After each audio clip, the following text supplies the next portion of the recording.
One, live. So today we are live here with Lee Mills, who is the CEO and the co-founder of a software called Pixly. And he mentioned that it's kind of like I love how you mentioned it too. It's like if Google Photos, Instagram, and Slack had a baby, is what Pixly is. And it's basically the easier way to snap, tag, and share projects among team members. So thank you so much, Lee, for joining us today. Thank you for having me today. I'm excited to be here. Excited to have you. So yeah, we were just talking a little bit about background about founding Pixly, how you came to it, and I was checking out your LinkedIn a few hours before we got on live, and you have a very interesting resume stacked up all the way from being in the U.S. Navy, all the way from finding Pixly and having this whole marketing background in between. So if you don't mind, just starting off from wherever you want to start sharing your story, but I'm really also keen on going into the U.S. Navy and how it influenced your company today. Oh, sure. Well, how much time do we have? Because I can be long-winded. We have 40 minutes, but we can definitely go over. Up to you. Oh, okay. Well, I'm originally from New Jersey, and then I grew up in Indiana. Then I decided to join the Navy. I was on an aircraft carrier, the USS Constellation, for 4 years, which was an incredible experience. It was some of the hardest years of my life, but also the best years of my life. I was a damage control petty officer, qualified rescue swimmer.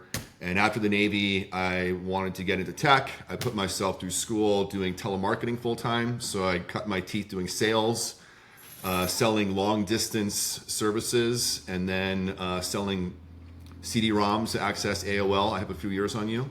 So that's really hardcore sales, but I was pretty good at it. And then I became a sales trainer, then a sales manager, and then ultimately I was responsible for 200 sales reps and full P&L.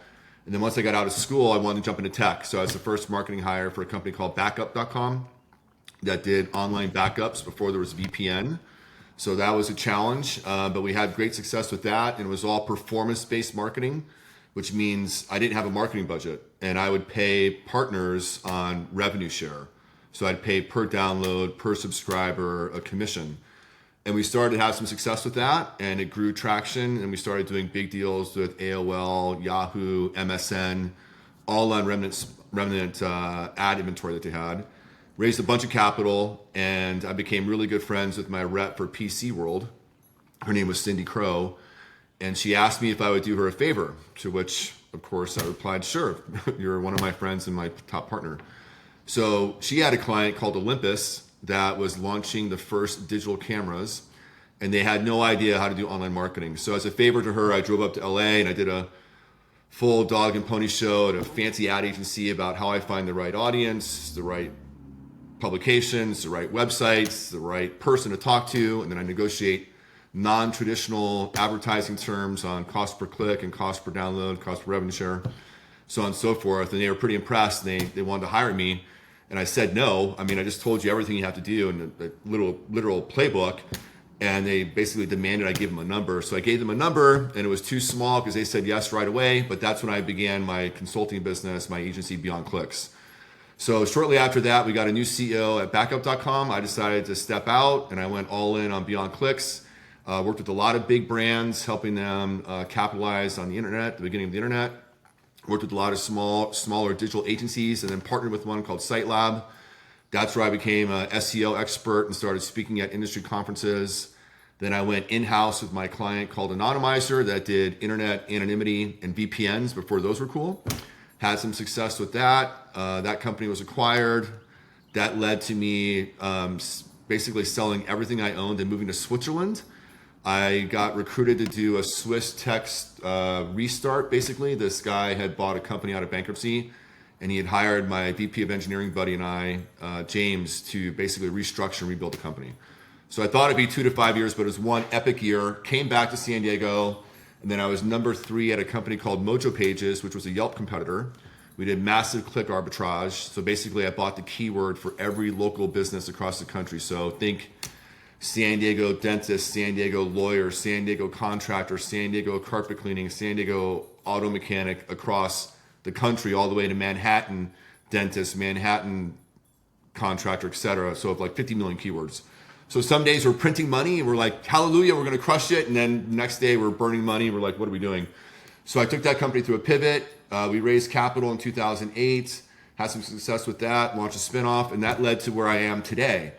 So a buddy of mine, an engineering buddy at Mojo Pages, was a co-founder for a company called Raken. And Raken does what's called construction daily reports, which sounds really boring, and it is. However, it's a really important thing for construction people. So he asked me if I would help him, to which, of course, I said yes. And I told him everything he needs to do. And he said, that's great, but I need somebody to actually do it. So I started setting up their campaigns. I started talking to construction business owners, superintendents, and project managers. And that's when I had my aha moment, because these people are like salt of the earth. They're just very direct. They answer their phone. They're on the job site all the time. They're trying to find ways to save time, to be more efficient. And they were buying Raken, and they were gladly paying for it. And so I thought Raken was onto something. So I joined Raken, executed my go-to-market strategy and plan, hired the first 2 BDRs, the first 2 account executives, and it was going great. Got up to $1 million in revenue in less than 10 months.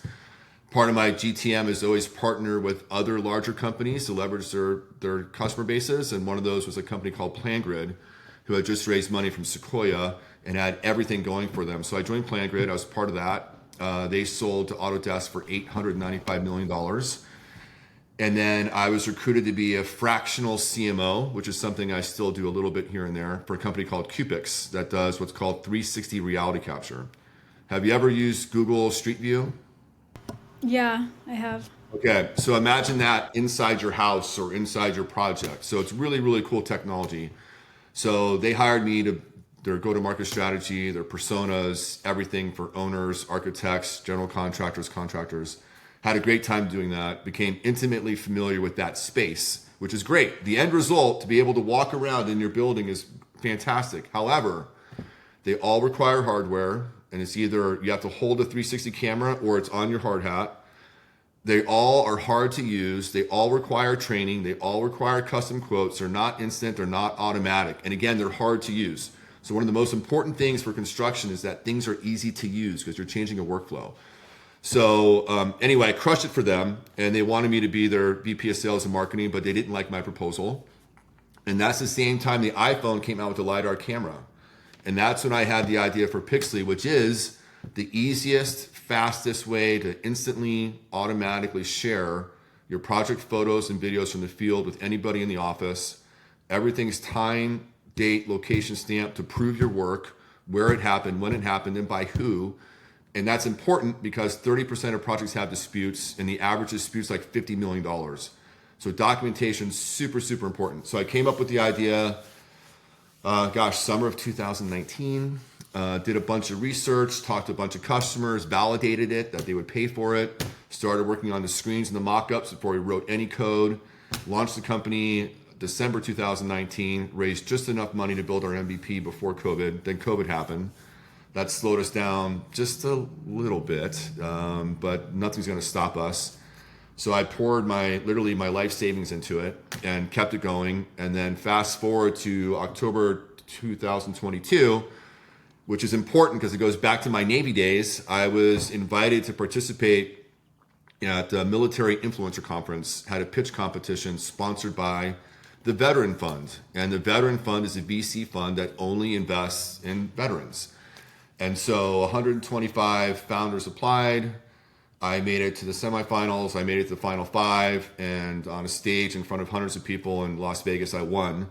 And that turned out to be a $100,000 safe note.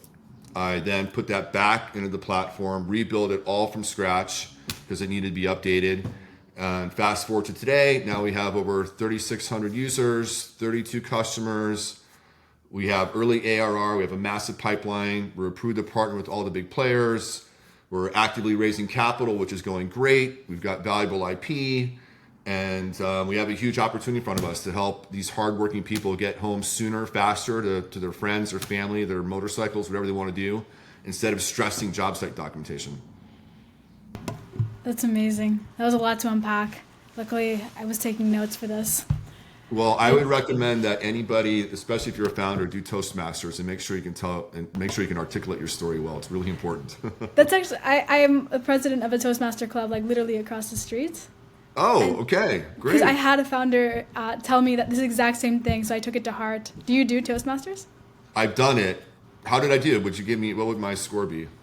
That was, if it was timed, it was probably within the 5 minute mark. Five. Okay.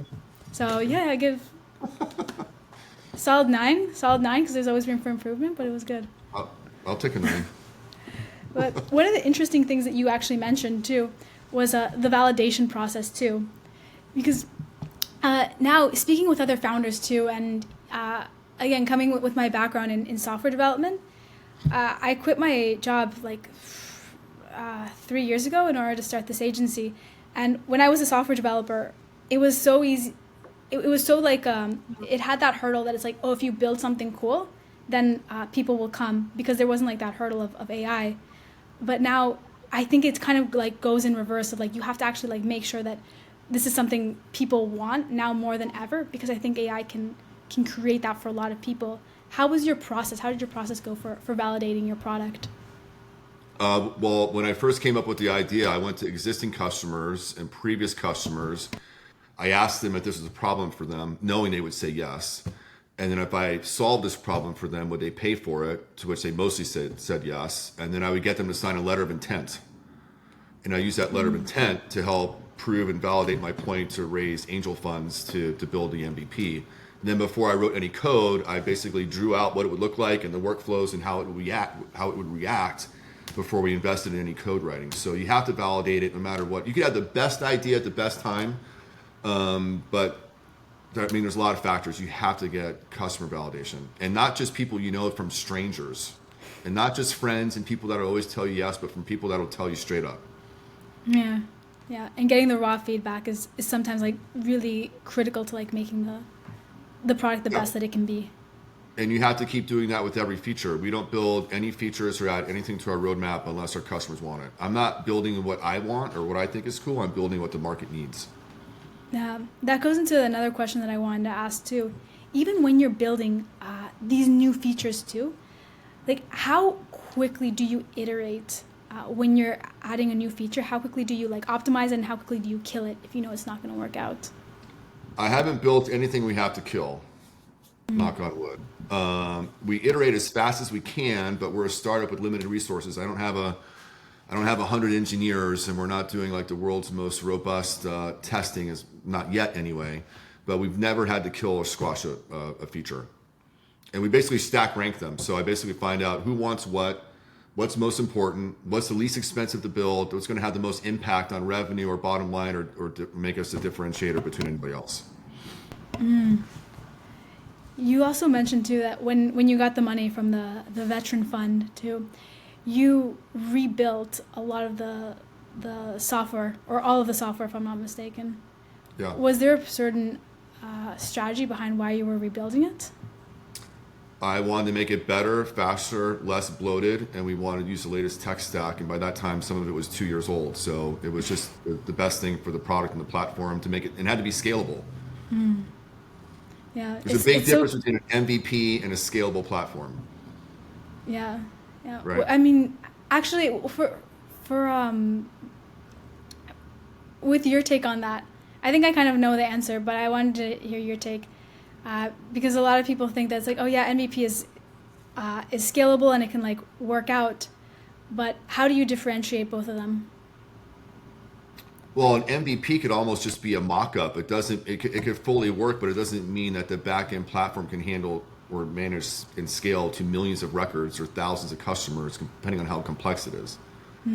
So Pixly's the front end is very simple, very easy to use, requires like little to no training, but the back end is very complicated. We have workspaces, we have projects. People can belong to multiple projects and multiple workspaces.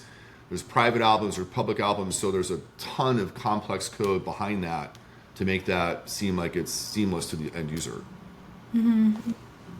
Perfect.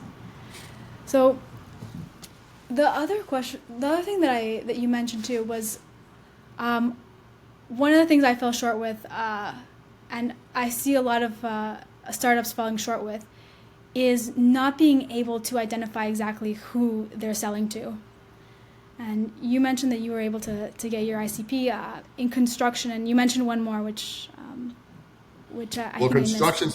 construction's really broad. So for construction, it's really the AEC, which is architectural, engineering, and construction. So, and behind all that is the owner. So there's the building owner that's going to pay for the building, whether it's a hospital, a church, a school, a gym, or whatever. The architect designs it.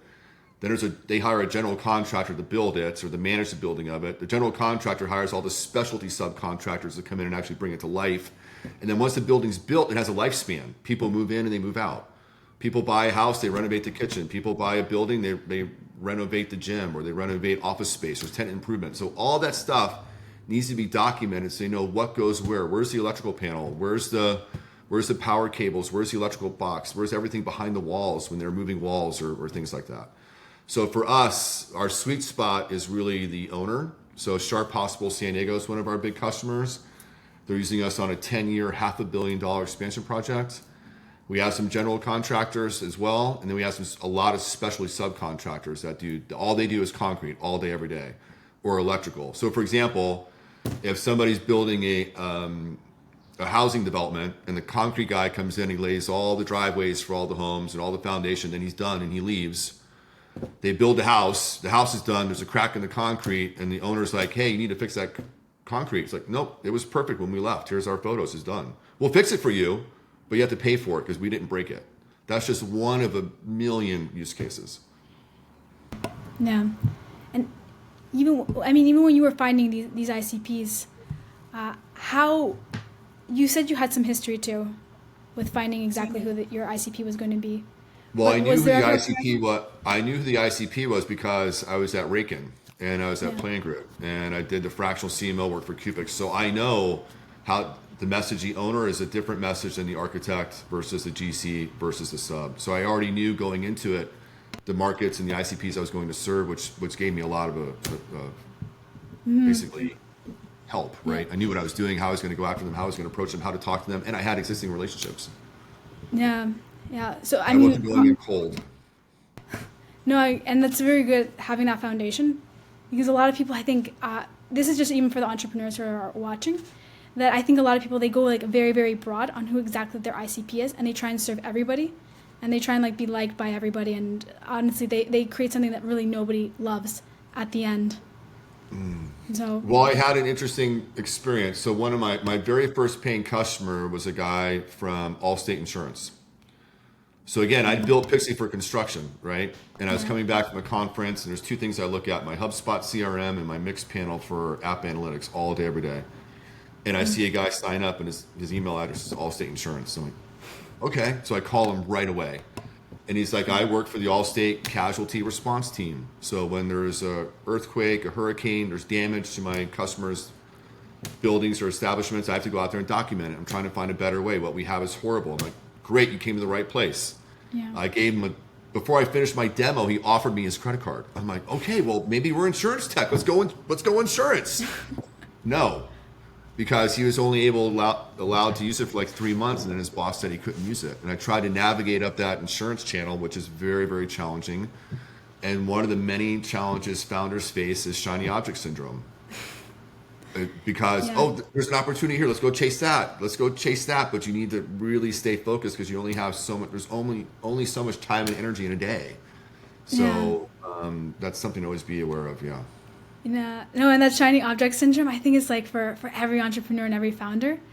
And it's just like when you kind of like see that a lot of people are like waving a lot of money at you, but you know that like you're supposed to be building for this certain customer, it's a little bit hard to not focus on those kinds of things. Is there a certain strategy that you do in order to like not be blindsided by that shiny object syndrome and stay with the task at hand? I just have the mindset, I just need to focus. So I just block out times of my day and what I'm doing. And I know we have the most traction here, and our investors want us to focus on this one specific niche, and that's the specific market, the specific vertical, and that's the path. And I'm just not going to make that mistake again. Perfect. So since there are a few entrepreneurs that watch, and you were telling me also behind the scenes a little bit about the entrepreneur life or building up a startup, and there's a lot of hurdles that come with this. What are some of the biggest hurdles that you've had starting your startup? Some of the biggest hurdles, it's a very lonely experience. So most of the time you're on your own. You can have the hot in one day, sometimes in a matter of one day, even 1 hour, you can have the highest high and the lowest low. You could have an investor that says they're all in and they send a term sheet and then they yank it. Or you can have a customer that says yes and they change their mind. And the same day you can have a new customer that renews or sends you a referral, writes a testimonial. So you have to be really resilient. You have to definitely be able to take rejection, and you have to have pure grit and determination to see it through, and you have to believe in yourself even if nobody else does. Yeah, yeah. And there's also that fine line, I think, too, of like that a lot of founders have to face, being like, is this idea like completely crazy? And obviously you test it in the market as well, but you're like, do I have to just like see this through till the very end, or is there actually potential in what I'm making? Is there a certain way that you like keep grounded and find that fine line of, am I crazy, or do I just have to stick with it? Yeah, if nobody was buying it, if nobody was renewing, if people weren't taking my calls or expressing interest or downloading the app, the writing's on the wall, right? Then I'd be like, okay, maybe this isn't the best use of my time. We only have so much time and tomorrow's not promised. But what keeps me going is our biggest customers renew. We've got investors coming in. We're approved to partner with the biggest players in the space. I know we solve a massive problem, and that's why I keep on doing it. Otherwise, I'm not, it's not hard to figure out if it's going to work or not. But it also, those things don't always happen overnight either. It could take days, weeks, or months to get early traction. And it takes effort. Not everything is going to be an Instagram or a Facebook or an X or a Snap or a Telegram. So you also have to do sales and marketing. A lot of tech founders do not pick up the phone. They don't know how to do sales and marketing, but they can write code.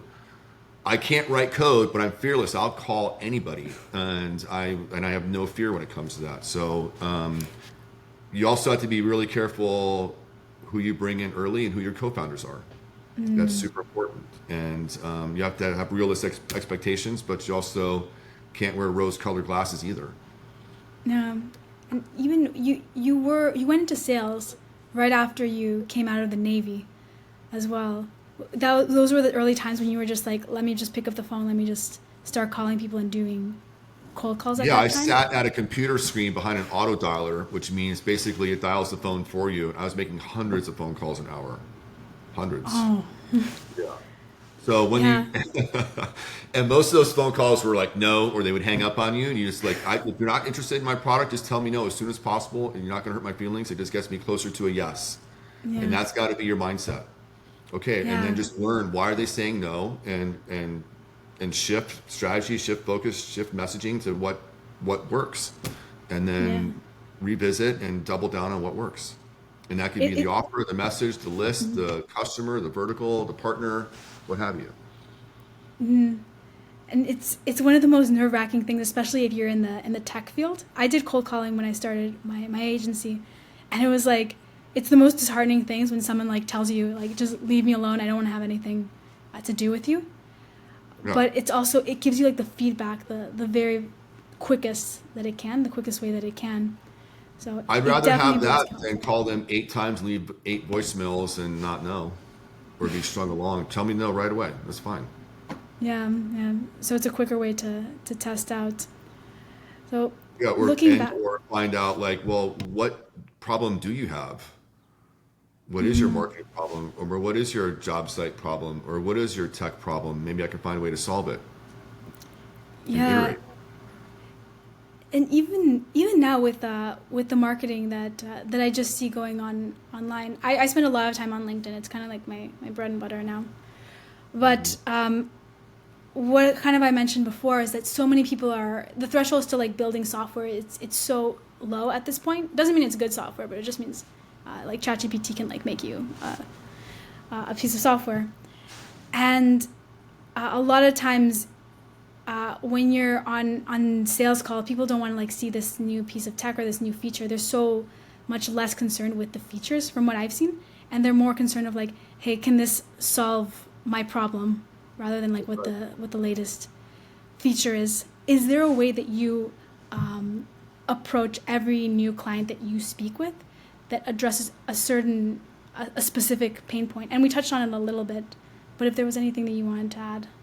Sure, I can definitely touch on that because it's actually interesting. So my customers don't care if we use AI. They don't care what the technology is. They just want us to solve their problem, which is make it really fast and easy to document their projects with tags and with data. Whether it's a manual tag or it's a tag that comes from our AI, they don't care.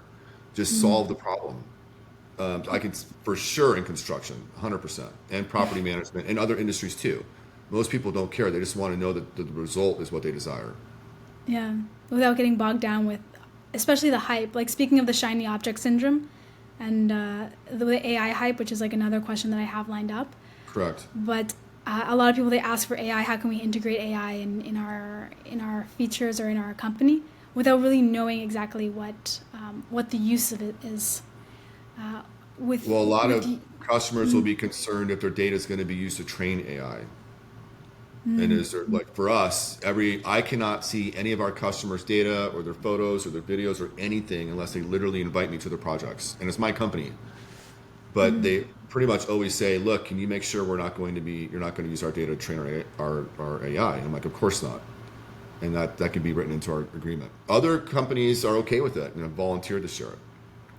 But it depends on whom you're talking to and their level of sophistication and also what type of projects they're working on. So we have some customers that build confidential things, and security is incredibly important. And so AI would be a no. They wouldn't use it at all. They wouldn't allow it. Yeah, yeah, because those are some of the videos that have gone pretty viral on our platforms, especially security purposes. And with AI coming in, everyone's like super, super cautious about what exactly they feed the information. A lot of software companies, they don't even allow like co-pilots to help code.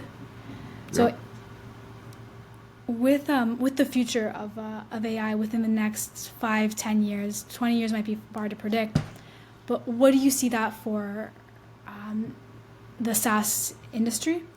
And what are your predictions and thoughts? Well, I'm a fan of AI. I mean, we have an AI business. I chose a .ai domain on purpose, and AI is at the core of everything that we're actively building. But I see there's lots of pros, there's lots of cons. So I actually think AI is ruining LinkedIn. I don't know about you, but I get bombarded with emails from virtual AI BDRs from all types of service providers. I can instantly spot out who they are because they overly compliment me on my career and recent highlights and then ask for a call. I can instantly see what it is, and it's a huge, massive turnoff. But the pros of AI is it's really easy to create content. I use it for creating content. I use it for creating blogs and articles and research. And I think the future of it is going to be like really seamless when it comes to chat. I mean, there's obviously some things that can be done with AI that can be improved upon and better than a human when it comes to accessing and sharing and promoting different content or different solutions to complex software. You see a lot of AI chat. I think it's going to be seamless and improve a lot of phone centers and things like that. And it's just going to, in near time, if not even this year or sooner, it's almost going to be hard to differentiate the difference between AI and real human people. I mean, it's happening so fast and changing every day. Is that something for us, we use AI to doc. So for us, we have a feature we're releasing where you do a job site walk, you take out your phone, and you use Pixly on the job site walk, and we automatically tag everything that it sees. So concrete, glass, concrete crack, waterproofing issue, all these different things, and it categorizes them and sorts them and automatically creates a report. Then it will automatically assign us to different people to solve. That's just the tip of the iceberg. Yeah, it can compensate for a lot of human error, which is a big one too. Correct, but it has to be trained first, right? So the challenge is giving it enough data to train so it can compensate for the human error. Otherwise, it's only as good as the data it gets to learn from. Yeah.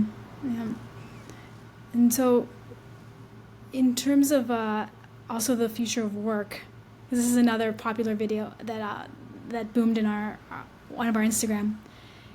A lot of people are also worried, kind of like the car replaced the horse and the carriage, and people are thinking like the AI is going to replace so many jobs, and there's that big fear of it too, not only with the privacy. What are your thoughts? Are you optimistic about that? Well, people that know me would say I'm optimistic about everything. Like I'm the glass is half full guy, no matter what. Otherwise, what's the point? I'm also somewhat of a realist, but yeah, I'm super optimistic. Of course, I mean, yeah, the car replaced the horse, but look, you have a mechanic, you have people that change your tires, you have people that change oil, there's so many things. I'm not sure that's a fair comparison. So there's going to have to be people that maintain AI and build AI and manage AI, right? So in the same breath, literally, because I talk fast, I've seen people like Upwork's taking a huge hit. Like I hardly ever use Upwork anymore. I use ChatGPT to create content or to create images. So there's some things and some gig economies that are definitely going to alter. There's more and more driverless cars. Uber's going to take a massive hit. There's going to be less drivers. So we have to find alternative ways for what these people can do. So I kind of see it from both sides, but overall I'm bullish on it. I think it's going to improve the lives of many people in many industries. I'm also a science nerd, and I am worried about Terminator and the future of war. And hopefully there's going to be less war, but autonomous robots with machine guns terrify me. But overall, I think it's for the better. Yeah. Really optimizing, actually. There was an article that I read recently too that a lot of people think that it's actually just going to, it levels out the playing field, so there's going to be more room for that aspect also of creativity, rather than having to like go in years and years of like getting your PhD in economics or your PhD in anything, and it kind of Sure. levels the playing field, so the creativity aspect comes in more.